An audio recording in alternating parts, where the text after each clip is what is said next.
Hello everyone, आप सब कैसे हैं। मैं उम्मीद करता हूँ कि बहुत अच्छे होंगे और अपनी पढ़ाई को बहुत अच्छे से कर रहे होंगे। मैं Akash Kumar Badana ICT virtual classroom में आपका बहुत बहुत स्वागत करता हूँ। मेरे प्यारे बच्चों, जैसे आपको पता है मेरे प्यारे बच्चों, बेसिकली हमारी आपका जो मेरे प्यारे बच्चों 11वीं क्लास है और हम लोग फिजिकल ज्योग्राफी देख रहे हैं और इसी में हम महाद्वीप और महासागरों के बारे में पढ़ रहे थे। तो कल हमने पढ़ा है कि महाद्वीपीय मगन तट, महाद्वीपीय ढाल, महाद्वीपीय उभार, इन सारी चीजों को हम लोग कल पढ़ चुके हैं। ठीक है, आज हम थोड़ा आगे बढ़ेंगे, ज्वालामुखी के वगैरह को पढ़ेंगे। एक बार जितना हमने पीछे पढ़ा है, एक बार कोई डाउट है, कोई क्वेरी है किसी बच्चे का कॉन्टिनेंटल ड्रिफ्ट थ्योरी वगैरह से संबंधित, आप मुझसे पूछ सकते। सबसे पहले हम पहुंचेंगे भूकंप और ज्वालामुखी वितरण पर। भूकंपीय गतिविधि और ज्वालामुखी वितरण में दिए गए मानचित्र ए और ब का अध्ययन करेंगे और आप अटलांटिक महासागर और मध्यवर्ती भाग तटीय रेखा के लगभग समांतर बिंदु रेखा पर देंगे। आप हिंद महासागर तक जारी भारतीय उपमहाद्वीप के थोड़ा सा भाग दक्षिण में दो भाग में बटी हुई है, जिसकी एक शाखा पूर्वी अफ्रीका की ओर चली जाती है। कहाँ? Eastern Africa. दूसरी मन्नार से होती हुई न्यू गिनी रेखा से मिलती है। आप पाएंगे कि बिंदु रेखा में मध्य महासागरीय कटकों का समान रूप है। कैसा है? मध्य महासागरीय रेखा का समान रूप। भूकंपीय संकेंद्रण का दूसरा क्षेत्र मेखला के बेल्ट के रूप में मध्य से दिया गया है।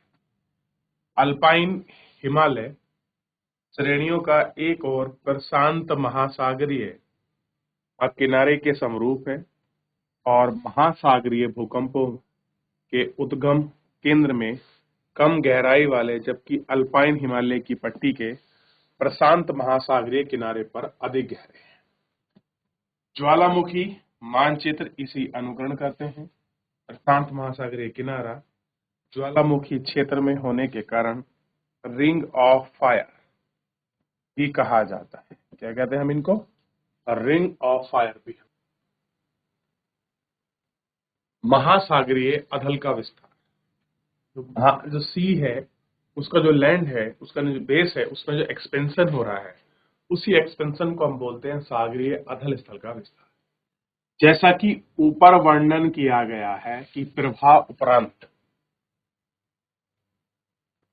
अध्ययनों में महत्वपूर्ण जानकारी प्रस्तुत की है जो वेगनर महाद्वीप विस्थापन सिद्धांत के में उपलब्ध नहीं थी। कैसी है? इन सिद्धांत में उपलब्ध नहीं थी। चट्टान आपका पूरा चुंबकीय अध्ययन और महासागरीय नितल के विशेष रूप से निम्न तथ्यों को उजागर करता है। क्लियर है? यह देखा गया है कि मध्य महासागरीय कटक के साथ साथ ज्वालामुखी उद्गार एक सामान्य प्रक्रिया है। कैसा है? इनके बीच कैसी है? ज्वालामुखी हमने देखा है कि जो मध्य महासागरीय कटक हैं उनके साथ साथ आप जो जो कटक मतलब बीच का जो हिस्सा है उसमें जो पहाड़ निकल जाते हैं। अब देखिए, सबसे पहले जिस तरह से हमारी पृथ्वी पर ज्वालामुखी निकलते हैं उसी प्रकार आपका क्या है, जो महासागर है उनमें भी निकलते हैं, क्योंकि आपने देखा है जो क्रस्ट है वो पतली है, उनको तोड़कर और ऊपर आते हैं और इस तरीके से एक्सपेंशन होते रहते हैं। समुद्र में ही क्या है, पर्वत और कटक जैसे स्थिति बन जाती है। ये उद्गार क्षेत्र में बड़ी मात्रा में बाहर निकलते हैं। महासागरीय कटक के मध्य भाग के दोनों तरफ समान दूरी पाई जाती है और चट्टानों के निर्माण के समय संरचना, संगठन, चुंबकीय गुण में समानता पाई जाती है। महासागरीय कटों के समीप चुंबकीय तत्व घूर्णन, नॉर्मल पोलराइजेशन में पाया जाता है। यह चट्टान नवीनतम है। कटकों में शीश दूर तक चट्टान की अधिक आयु भी है। कैसा है? जो इनकी आयु है वो भी कैसी है? अधिक है।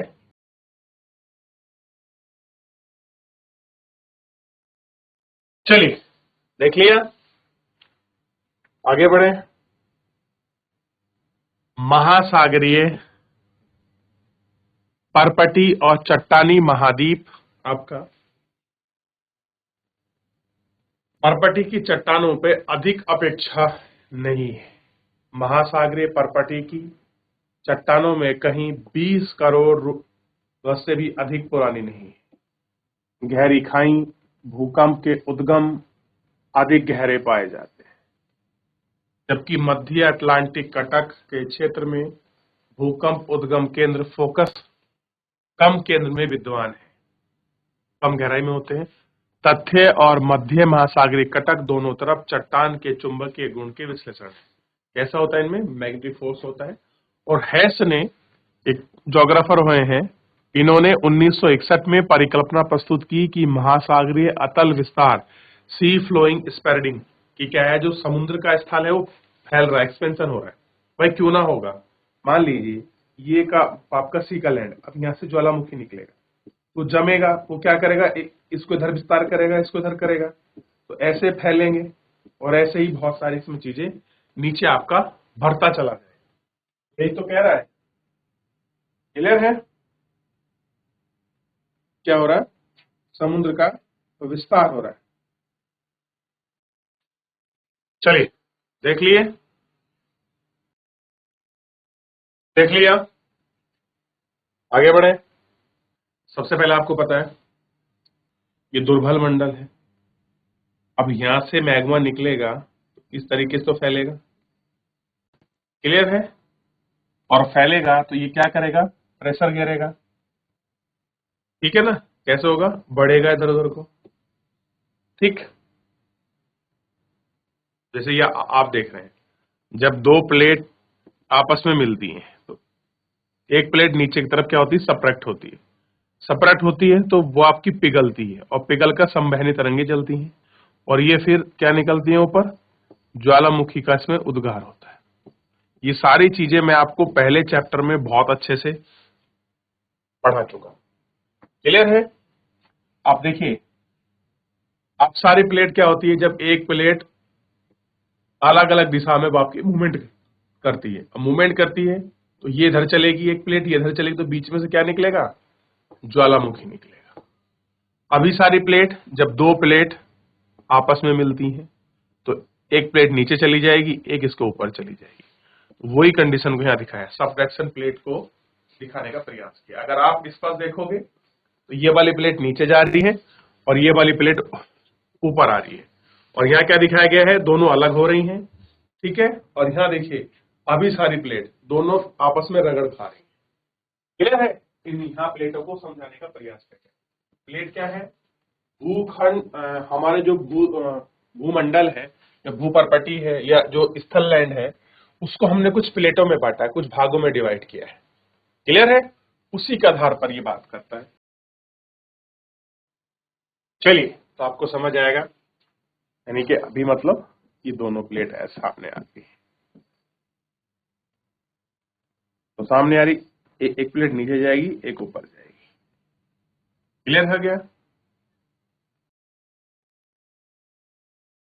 देख लिया, आगे बढ़े। कह रहे हैस के तर्क के अनुसार महासागरीय कटकों में शीर्ष में लगातार ज्वालामुखी उद्गार होते हैं। जो शीर्ष है, मान लीजिए कोई पर्वत बन गया तो उस पर भी क्या हो सकते हैं? लगातार आपका ज्वालामुखी उद्गार होता है। महाद्वीपीय परपटी में भेदन हुआ है, नया लावा दरार भरकर कैसा है? उभरकर महासागरीय परपटी दोनों तरफ धकेल रहा है। इस प्रकार महासागरीय अतल स्थल का विस्तार हो रहा है। महासागरीय परपटी का अपेक्षाकृत कैसा है? नवीन है। इसके साथ साथ महासागर में विस्तार दूसरे महासागर में सिकुड़ने होते हुए हैस ने महासागरीय परपटी की प्रेक्षण कहा है। हैस के अनुसार यदि ज्वालामुखी परपटी नई परपटी का निर्माण होता है तो दूसरी तरफ महासागरीय गर्तों में इसका विनाश होता है और महासागरीय तल विस्तार मूलभूत संकल्पना में दिखाई देता है।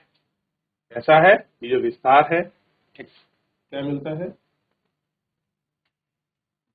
जो आपकी मूलभूत संकल्पना है उसमें आपका दिखाई देता है।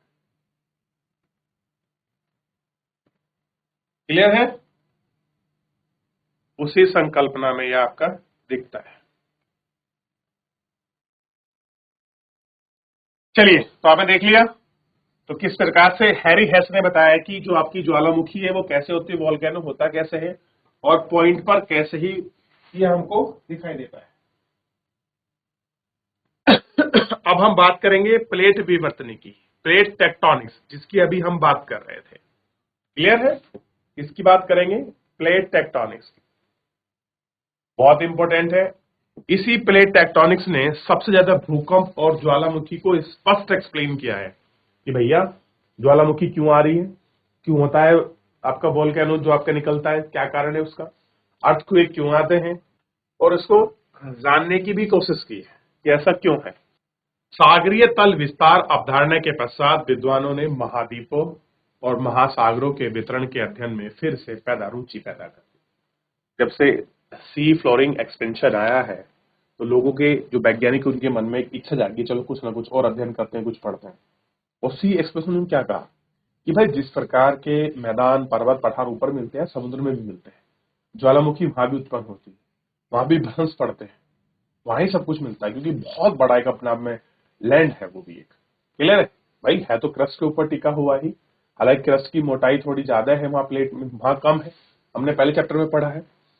रुचि पैदा कर दी और 1967 में मैकॉन्जी, पार्कर और मॉर्गन 3 ज्योग्राफर आए।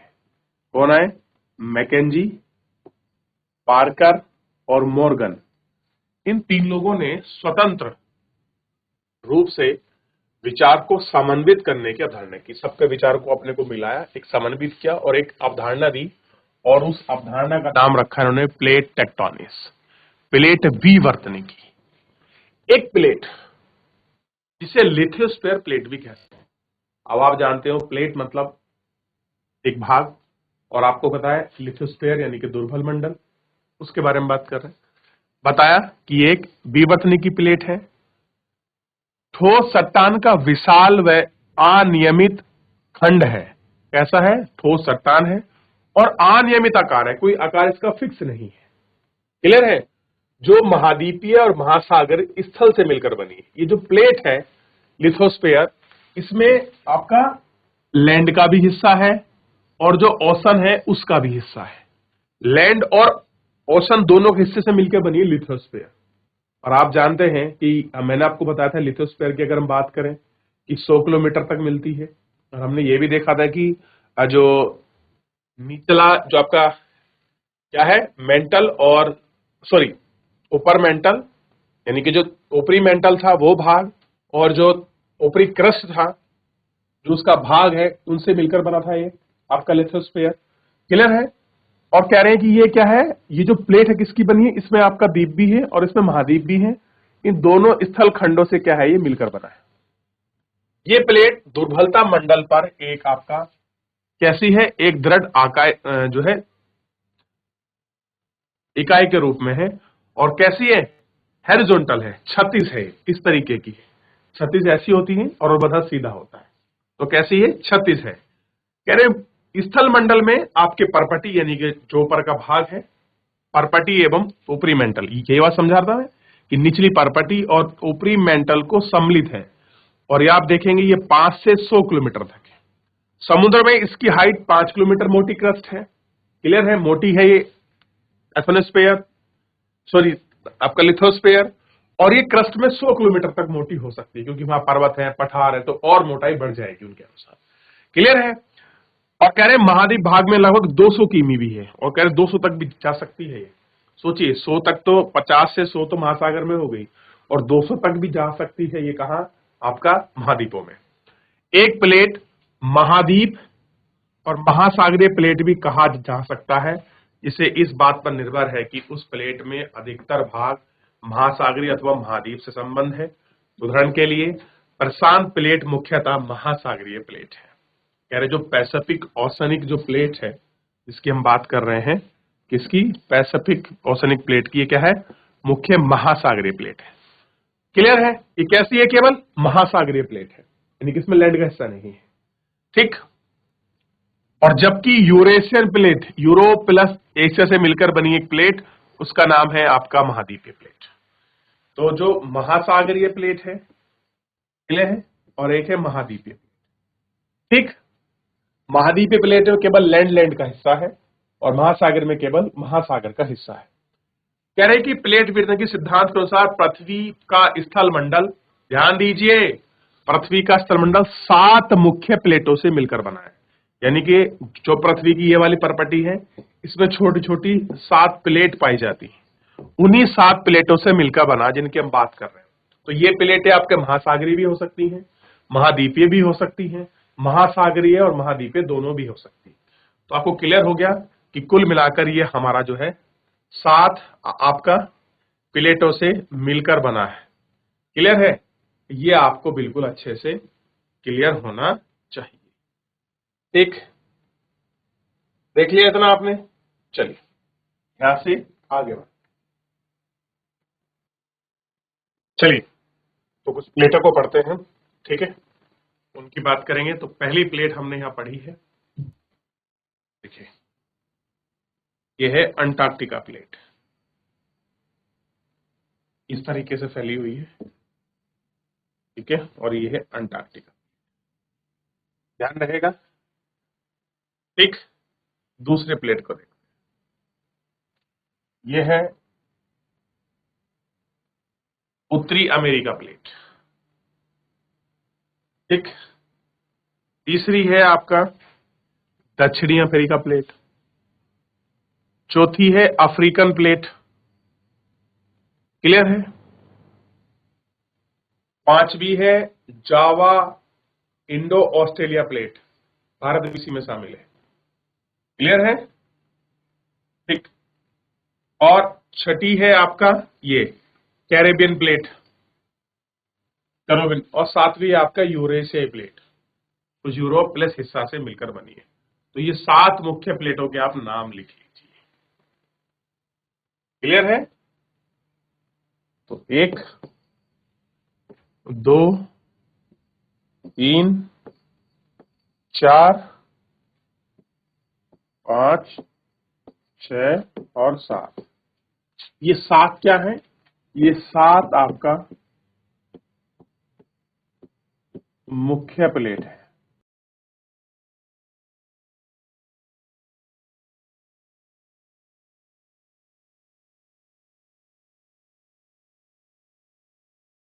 चलो तो मेरे प्यारे बच्चों, फिलहाल इतनी हमने जो प्लेट है इनको जानने का प्रयास किया। अभी सारी रूपांतरण प्लेटों को हम लोग कल के लेक्चर में पढ़ेंगे। फिलहाल आज के लिए इतना ही, मिलेंगे नेक्स्ट लेक्चर में। धन्यवाद।